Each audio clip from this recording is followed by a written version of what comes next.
नमस्कार, आप देख रहे हैं एचएनएन न्यूज। मैं हूं आपके साथ उन्नति भटनागर। बुलेटिन की शुरुआत करेंगे महत्वपूर्ण खबर के साथ, जहां नितिन नवीन बीजेपी के राष्ट्रीय कार्यकारी अध्यक्ष बनने पर बीजेपी कार्यकर्ताओं में खुशी का माहौल है। और इस मौके पर हमारे संवाददाता ने बीजेपी के राष्ट्रीय महासचिव तरुण चुग से खास बातचीत की है और इस दौरान उन्होंने क्या कुछ कहा है, आपको सुनवा देते हैं। बीजेपी के राष्ट्रीय महासचिव तरुण चुग हमारे साथ मौजूद है। सर, नितिन नवीन, उत्तर प्रदेश में आगामी पंचायत चुनाव को देखते हुए और 2027 विधानसभा चुनाव को मद्देनजर रखते हुए आम आदमी पार्टी तेजी से चुनाव की तैयारियां कर रही हैं। आम आदमी पार्टी के जो यूपी के प्रभारी हैं, राज्यसभा सांसद, वो अब रामपुर से अमरोहा तक यात्रा निकाल रहे हैं। वोट बचाओ संविधान बचाओ, संजय सिंह के नेतृत्व में यात्रा निकलेगी। और जो आम आदमी पार्टी है उसने पूरे यूपी को 9 प्रांतों में बांट रखा है, यानी कि यहाँ पर जिला अध्यक्ष नहीं है। बीजेपी के राष्ट्रीय महासचिव तरुण चुग हमारे साथ मौजूद है। सर, नितिन नवीन, 45 वर्ष की आयु, राष्ट्रीय स्तर की जिम्मेदारी, क्या कहेंगे? एक नौजवान चेहरा, ऊर्जावान चेहरा, तजुर्बेकार चेहरा, जांचा परखा खरा चेहरा। नितिन नवीन जी के नेतृत्व में नया जोश, नई उमंग और नरेंद्र मोदी जी का विकसित भारत का एजेंडा आगे बढ़ेगा और प्रधानमंत्री जी की दूरगामी सोच को और मजबूत करने का काम सारी टीम करेगी। 2006 में पहली बार विधायक बने, फिर 10, फिर 15, फिर 20 और फिर 25 मौजूदा बिहार सरकार के मंत्री हैं। युवा मोर्चा में कई पदों पर रह चुके हैं। ऐसे में अंत्योदय की बात जो बीजेपी कहती है, क्या वो सार्थक हो रही है? बिल्कुल, कार्यकर्ता ही हमारी ताकत है और कार्यकर्ताओं में से ही हमारा नेता आता है। किसी घर परिवार, किसी खानदान नहीं, कार्यकर्ता ही हमारी पहचान है। ना माँ बेटा, ना बाप बेटा, ना चाचा, ना भतीजा, यहाँ कार्यकर्ता ही आगे बढ़ते हैं। बिहार से ही क्यों चुना गया है? सब और बहार हो इसलिए बिहार है। अब अगली बारी कहाँ की बारी है, क्योंकि विपक्ष को क्या जवाब देना चाहेंगे अब आप? ऐसा है कि अभी तक वो भ्रम की राजनीति में फंसे हैं, तुष्टीकरण की पॉलिटिक्स कर रहे हैं और भारतीय जनता पार्टी आदरणीय प्रधानमंत्री नरेंद्र मोदी जी के नेतृत्व में विकसित भारत के एजेंडे को आगे बढ़ाने में सबसे युवा राष्ट्रीय अध्यक्ष है नितिन नवीन। बहुत अच्छा है, युवा शक्ति का नेतृत्व करेंगे और भारत भी इस समय पूरे विश्व के सबसे ज्यादा युवाओं वाला देश है, इसलिए युवा अध्यक्ष है। चलिए, बहुत बहुत शुक्रिया। ये थे हमारे साथ बीजेपी के राष्ट्रीय महासचिव तरुण चुग। वीडियो जर्नलिस्ट राजेश के साथ मैं कंचन अरोड़ा, एचएनएन न्यूज, दिल्ली। नितिन नवीन बीजेपी के राष्ट्रीय कार्यकारी अध्यक्ष नियुक्त किए गए हैं और इस मौके पर हमारे संवाददाता ने बिहार सरकार में मंत्री दिलीप जायसवाल से भी खास बातचीत की है। अब वो सुनवाते हैं।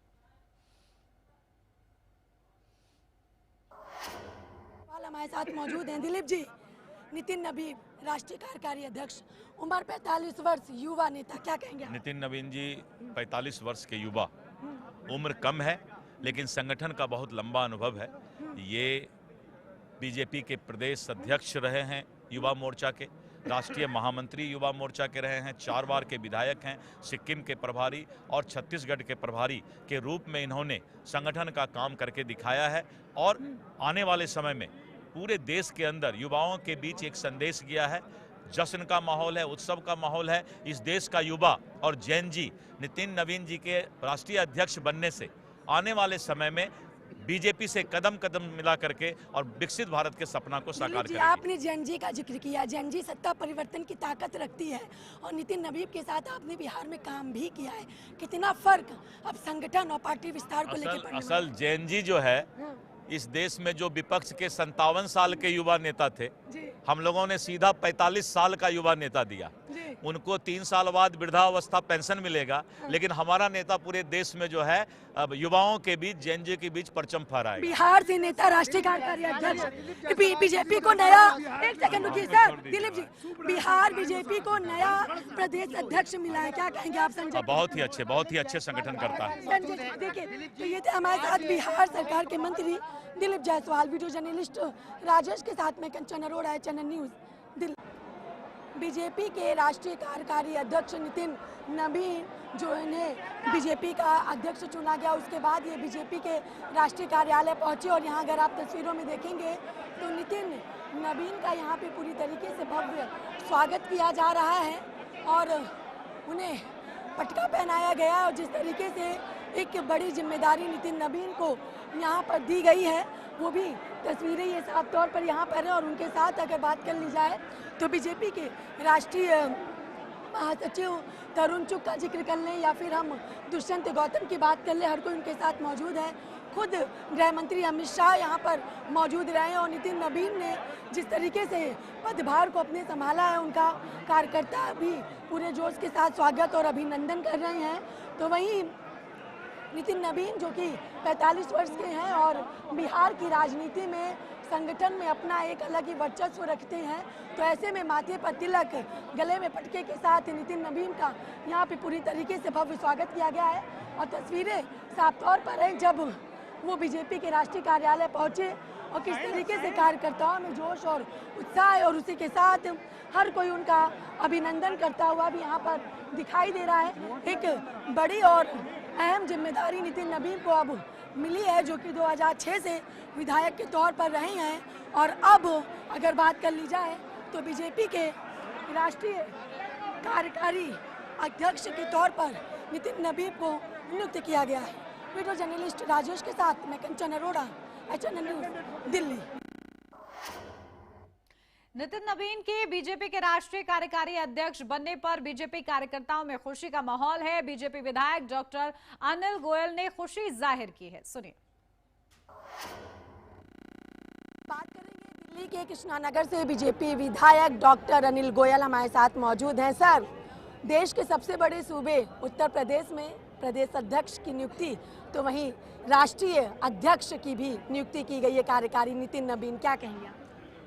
देखिए, जिस तरह से नितिन नबीन जी की नियुक्ति हुई है, इससे कार्यकर्ताओं में बहुत उत्साह है, जिससे ये मैसेज आ रहा है कि जो भी व्यक्ति काम करता है, लगन से काम करता है, संगठन को मजबूत करता है, जनसेवा राष्ट्र सेवा के काम करता है, वो किसी भी पद को प्राप्त कर सकता है। ऐसे नितिन नबीन जी 45 साल के हैं और उन्होंने पिछले 20-25 साल से 5 बार के विधायक रहे, मंत्री रहे, छत्तीसगढ़ के प्रभारी रहे, सह प्रभारी रहे और उन्होंने का ट्रैक रिकॉर्ड है कि जनता के बीच में काम करके उन्होंने संगठन को मजबूत किया, संगठन को जीत दी। मुझे लगता है उसी का आज ये रिजल्ट है कि उनको कार्यकारी अध्यक्ष बनाया किसी ने गया। सोचा नहीं था, कहीं से कहीं तक नितिन नबीन का नाम नहीं था। 2006 से वो मतलब विधायक के रूप में चुने गए। जब उनके पिता का निधन हो गया उपचुनाव के बाद, अचानक से इतनी बड़ी जिम्मेदारी, क्या हर कार्यकर्ता अब पूरी तरीके से भारतीय जनता पार्टी? एग्जाम्पल देता हूँ आपको, मैं राजस्थान का एग्जाम्पल देता हूँ आपको, मैं मध्य प्रदेश का एग्जाम्पल देता हूँ, दिल्ली का एग्जाम्पल देता हूँ। जो कार्यकर्ता हैं जिन्होंने काम किया है पिछले 20-30 साल से संगठन के लिए, वो लोग मुख्यमंत्री बने हैं तीनों, चाहे रेखा गुप्ता जी हों, चाहे यादव साहब हों, चाहे शर्मा जी हों। इसी तरह से नितिन नबीन जी की नियुक्ति को भी उसी प्रकार से देखा जाना चाहिए।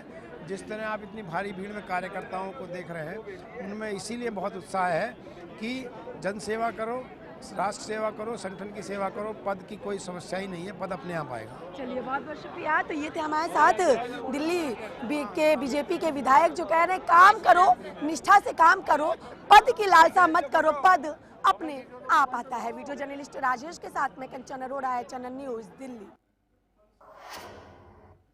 आप दिल्ली अध्यक्ष सौरभ भारद्वाज ने फिल्म पारो पिनाकी की कहानी की विशेष स्क्रीनिंग पर कहा कि इस फिल्म में दिखाया है कि किस तरीके से गरीब लड़कियों की खरीद फरोख्त होती है। ये दोनों बहुत गंभीर मुद्दे हैं और इस फिल्म में नए कलाकारों ने बहुत अच्छा अभिनय किया है। देखिए, मैनुअल स्कैवेंजिंग के ऊपर सुप्रीम कोर्ट बार बार आदेश देता रहा है, उसके बावजूद अगर आप निकल जाएं तो मैनुअल स्कैवेंजिंग के अंदर एक पर्टिकुलर कास्ट के लोग आपको दिखते हैं फंसे हुए, और समाज के अंदर उन लोगों के साथ छुआछूत होती है, ये बात कोई छिपी हुई नहीं है। और जो दूसरी बात इसमें बताई कि किस तरीके से गरीब लड़कियों को बेचा जाता है और उनको जानवरों की तरह उनके साथ सलूक किया जाता है, ये दोनों बड़े गंभीर इश्यूज हैं, सेंसिटिव इश्यूज हैं। और इस फिल्म के अंदर बड़ी बेहतरीन एक्टिंग करके 2 नए कलाकारों ने उस मैसेज को हम लोगों तक पहुंचाया है और हम लोग कोशिश करेंगे कि इस मैसेज को हम लोग और आगे पहुंचाएं। आज देखिए, मेसी आए थे स्टेडियम में, तो लोग कह रहे थे ए क्यों आई, ए क्यों आई, ए क्यों आई, और कुछ लोग कह रहे थे कि ये क्यों आई, ये क्यों आई, ये क्यों आई, रेखा गुप्ता क्यों आई, चाची 420 क्यों आई। तो अब मुझे लग रहा है कि दिल्ली भी बोलने लगी है ए क्यों आई और ये क्यों आई। या रुक छोटे से ब्रेक के लिए, जल्द हाजिर होते हैं।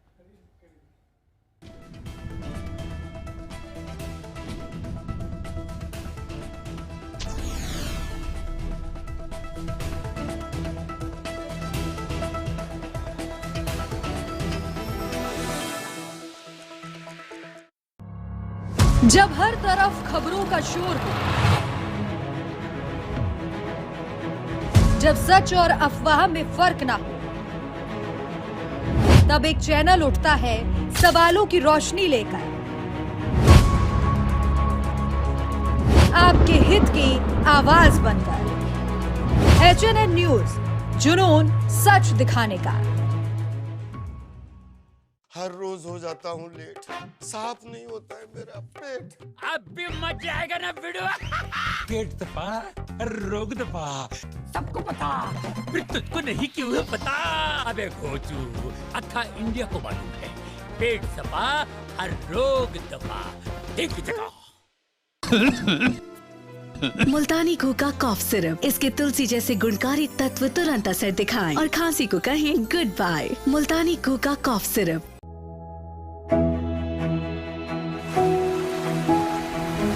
इस मिट्टी में किसान सोना उगाते हैं।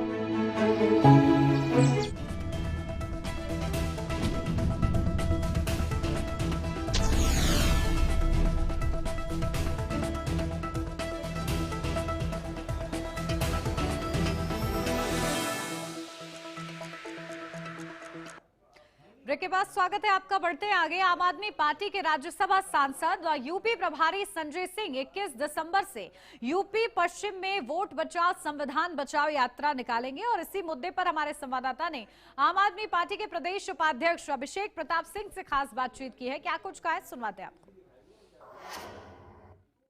उत्तर प्रदेश में आगामी पंचायत चुनाव को देखते हुए और 2027 विधानसभा चुनाव को मद्देनजर रखते हुए आम आदमी पार्टी तेजी से चुनाव की तैयारियां कर रही हैं। आम आदमी पार्टी के जो यूपी के प्रभारी हैं राज्यसभा सांसद, वो अब रामपुर से अमरोहा तक यात्रा निकाल रहे हैं। वोट बचाओ संविधान बचाओ, संजय सिंह के नेतृत्व में यह यात्रा निकलेगी। और जो आम आदमी पार्टी है उसने पूरे यूपी को 9 प्रांतों में बांट रखा है, यानी कि यहाँ पर जिला अध्यक्ष नहीं है, यहाँ पर प्रांत के उपाध्यक्ष हैं। 9 प्रांतों में पार्टी के जो कार्यकर्ता हैं वो काम करते हैं, स्ट्रेटजी प्लान करते हैं, रैली निकालते हैं। हमारे साथ बौद्ध प्रांत के प्रदेश उपाध्यक्ष हैं अभिषेक प्रताप सिंह। अभिषेक जी, एक रैली अभी आप, न्याय की बड़ी समस्या थी। आप देख रहे थे कि इसी लखनऊ जनपद में मुख्यालय से बहुत ज़्यादा 10-20 किलोमीटर की दूरी पर एक दलित आदमी को पेशाब चटवाया जाता है। इसी उत्तर प्रदेश में एक फौजी आदमी अपनी शादी पे घोड़ी पे नहीं बैठ पाता है। तो ये सामाजिक न्याय कहाँ बचा हुआ है। और रोजगार की समस्या आती है, यहीं पे जो बच्चे हैं वो यहीं सड़कों पे लाठियाँ खाते हैं। टीटी के बच्चे नौकरी मिल पा रही है, पुलिस की भर्ती आती, पेपर लीक हो जाता है। माननीय योगी जी कहते हैं, मोदी जी बोले थे कि 2 करोड़ रोजगार देंगे। आज उनको सत्ता में आए लगभग 12 साल होने वाला है, रोजगार कहाँ गया। अगर हम बात करें तो 24 करोड़ रोजगार होना चाहिए, लेकिन 24 करोड़ में हमको नहीं लगता 1 करोड़ रोजगार आया होगा। तो इसलिए हमारी यात्रा थी। उस यात्रा में बहुत अच्छा रिस्पॉन्स मिला, लोगों ने कनेक्ट किया और हर आदमी गरीब गुरका दलित पिछड़ा अल्पसंख्यक संजय सिंह की आवाज़ सुन रहा था, सड़कों पर आके मिल रहा था। लेकिन कुछ मीडिया के जो मैं कहूँगा चाटुकार, जो दलाल हैं, वो इस रैली को कवर नहीं कर रहे थे। क्यों? क्योंकि उनसे माननीय जी गुस्सा हो जाएंगे, उनकी टीआरपी गिर जाएगी, उनको ये लग रहा था। लेकिन आप जैसे लोगों ने इसको कवर किया और बहुत अच्छा प्यार मिला। अगली हमारी जो रैली होने जा रही है वो 21 दिसंबर से 26 दिसंबर तक रामपुर से अमरोहा की यात्रा होगी और माननीय राज्यसभा सांसद संजय सिंह के नेतृत्व में होगी। धन्यवाद हमसे बात करने के लिए। तो हमसे बात कर रहे थे अभिषेक प्रताप सिंह, जो आम आदमी पार्टी के बौद्ध प्रांत के प्रदेश उपाध्यक्ष है, जिनका साफ तौर पे कहना है कि पार्टी चाहे वो पंचायत का चुनाव हो या आगामी विधानसभा चुनाव हो, सभी सीटों पर चुनाव लड़ेगी, मजबूत तैयारी कर रही है और पूरी कोशिश करेगी कि ज़्यादा से ज़्यादा पंचायत के सदस्य चुन करके आम आदमी पार्टी की आए, ज़्यादा से ज़्यादा विधायक चुन करके विधानसभा चुनाव में आए। वीडियो जर्नलिस्ट समर के साथ पुनीत मोहन, HNN न्यूज, लखनऊ। दिल्ली के मुखर्जी नगर इलाके में एसएससी के छात्र पर चाकू से जानलेवा हमला करने का वीडियो सामने आया है और इस घटना के बाद से छात्रों में दहशत का माहौल है। घायल छात्र के पिता हरियाणा रोडवेज में काम करते हैं और इस वारदात को लेकर स्थानीय निवासी ने बताया कि देर रात चलने वाले कैफे पर इस तरह की घटनाएं रोज होती रहती हैं। स्थानीय लोगों ने इस मामले में पुलिस से कार्रवाई की मांग की है। मुखर्जी नगर वार्ड के ढक्का जोहर एक जगह है जो कि दाता गुरुद्वारा और मुंशी राम रोड पे है, जल बोर्ड ऑफिस के बगल में है। वहाँ एक डाउनटाउन नाम का कैफे चलता है। वो डाउनटाउन कैफे, जब कोई भी कैफे या कुछ खाने पीने का चीज होता है तो नेचुरली वहाँ अच्छे लोग बुरे लोग सब आएंगे। रात में कुछ ऐसा खुलना ही नहीं चाहिए जिसके कारण से कि किसी का मजा बड़ा वहां पे हो।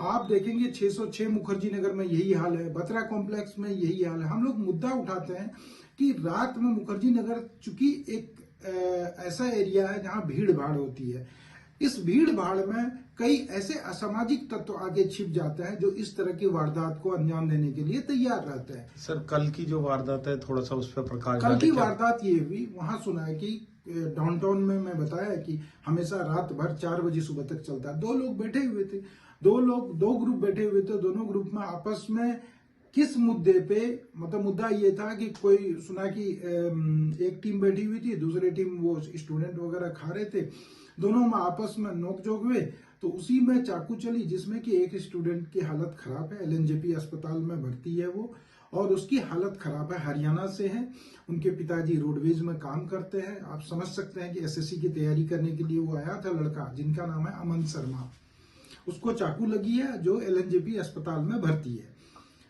मेरा कहना है कि ये खुला क्यों? रात में लाइब्रेरी खुलती है 24/7। अब रात में लाइब्रेरी से अगर कोई जा रहा है, सपोज कीजिए कि स्टूडेंट के पास एक मोबाइल भी तो रहता होगा।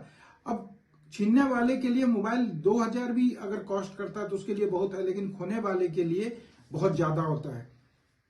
एक मोबाइल की कॉस्ट 40,000 50,000 की स्टूडेंट से छीन लिया जाए, या पैसे भी 500-1000 रुपया तो साथ में लेके चलता होगा, छीन लिया, तो इस तरह का चीज रात में मुखर्जी नगर में भीड़ भाड़ एरिया में, ऐसे एरिया में जहां की कोई भी बैड एलिमेंट आके रहता है, वहां खुलना ही नहीं चाहिए। हम लोग का ये मांग है। अपडेट ले लेते हैं, हमारे संवाददाता किरण पाल हमारे साथ जुड़ गए हैं। किरण, क्या कुछ जानकारी मिल रही है? देखिए, छात्र पर चाकू से जानलेवा हमला किया गया है, क्यों किया गया है, कौन वो लोग हैं, क्या कुछ जानकारी? उन्नति, पता चला कि मुखर्जी नगर इलाके में एक डार्क टाउन नाम का कैफे संचालित होता है, जो लगातार क्या नाम है, जहां भीड़ भाड़ छात्र अपनी लाइब्रेरी के बाद में बैठना पसंद करते हैं। छात्रों के इलाके में लगातार देखा जाता है कि चाय के नुक्कड़ हुए, उन पे छात्रों की चर्चाएं चलती हैं, चाहे वो राजेंद्र नगर हो या मुखर्जी नगर इलाका। सरकारी एग्जाम की तैयारियों के लिए एक बड़ा गढ़ माना जाता है, जहां छात्र अक्सर रुक करते हैं, और अक्सर ये देखा जाता है कि ये छात्रों की आड़ में यहाँ पर कुछ बदमाश अपने लगातार गुटों के साथ में इन छात्रों के बीच बैठते हैं। तो बताया जा रहा है कि ये छात्र भी लाइब्रेरी के बाद में उस डाउनटाउन कैफे के पास में चाय पीने के लिए बैठा था, जहां पर इन बदमाशों का गुट भी बैठा हुआ था, और एक मामूली नोकझोंक के चलते उस छात्र के ऊपर उन्होंने ताबड़तोड़ चाकुओं से वार करा। बल्कि यही नहीं कि कैफे के बाद में जब वो छात्र अपने पीजी की ओर भागा अपने अन्य साथियों को सूचना देने के लिए, तो लगातार चाकू के कई वार उसके पीजी तक किए गए, और जिसका सीसीटीवी भी सामने आया है। और जिस तरीके से लगातार 20 से 25 बदमाशों ने छात्र पे वार किए, उससे छात्र माहौल में एक भय की स्थिति बनी हुई है। बिल्कुल, और देखिए अब क्या कहा जा रहा है पुलिस की ओर से इस पूरे मामले में?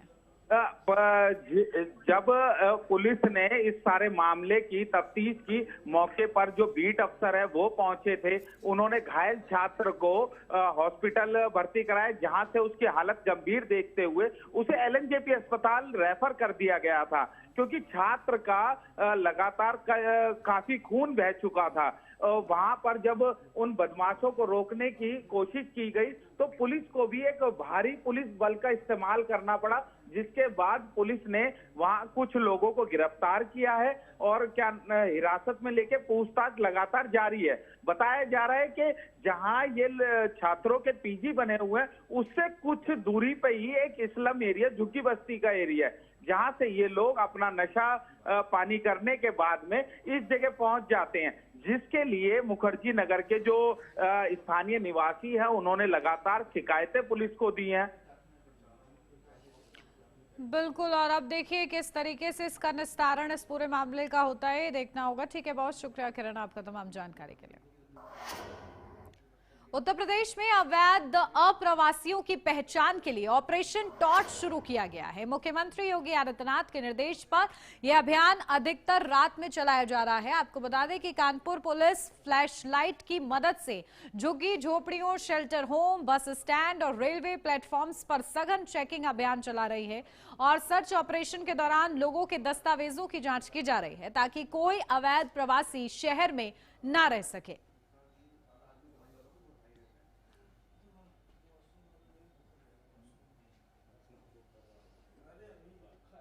विभिन्न थाना क्षेत्रों में जो झुग्गियों में या झोपड़ी बना करके इधर उधर रह रहे हैं उनके विषय में जो है एक टीम बनाई गई है और उस पर जो है उनके डे नाइट उनका सर्च किया जा रहा है। उनके आईडीज, उनके जो जितने भी कागजात हैं वो सब देखे जा रहे हैं और संबंधित जहाँ क्या हैं वहाँ पे उनको भेज कर वेरीफाई कराया जा रहा है।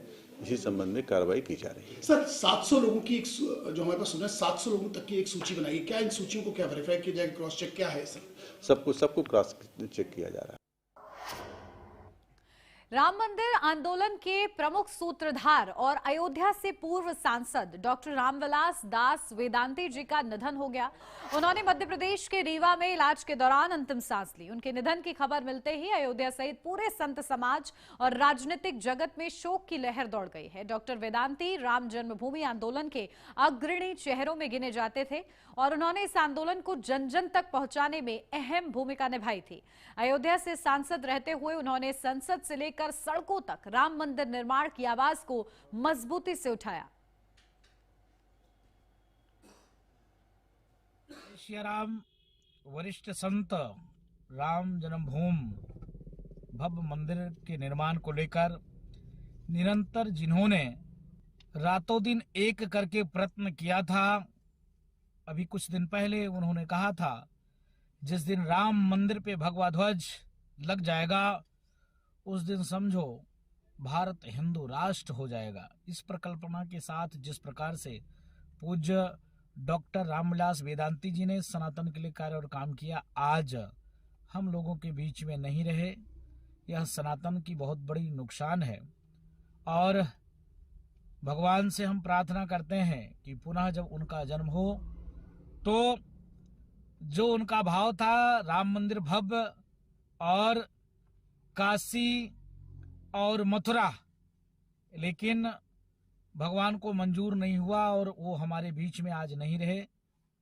आज गोलोक वास किए वो, तो हम कामना करते हैं जो लोग उनसे जुड़े हुए थे, जिनकी आस्था उनमें जुड़ी हुई थी, भगवान उनके अंतरात्मा में इस दुख के घड़ी में सहने की क्षमता प्रदान करे।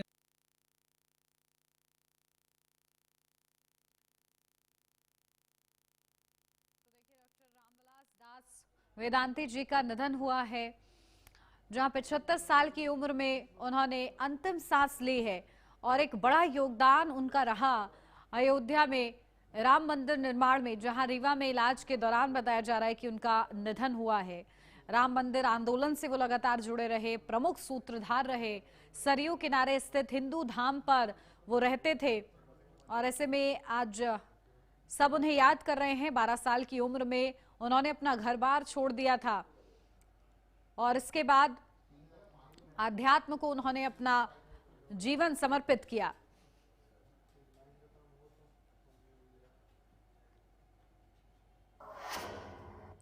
और इसी के साथ इस बुलेटिन में बस इतना ही। आप बने रहिए HNN न्यूज के साथ।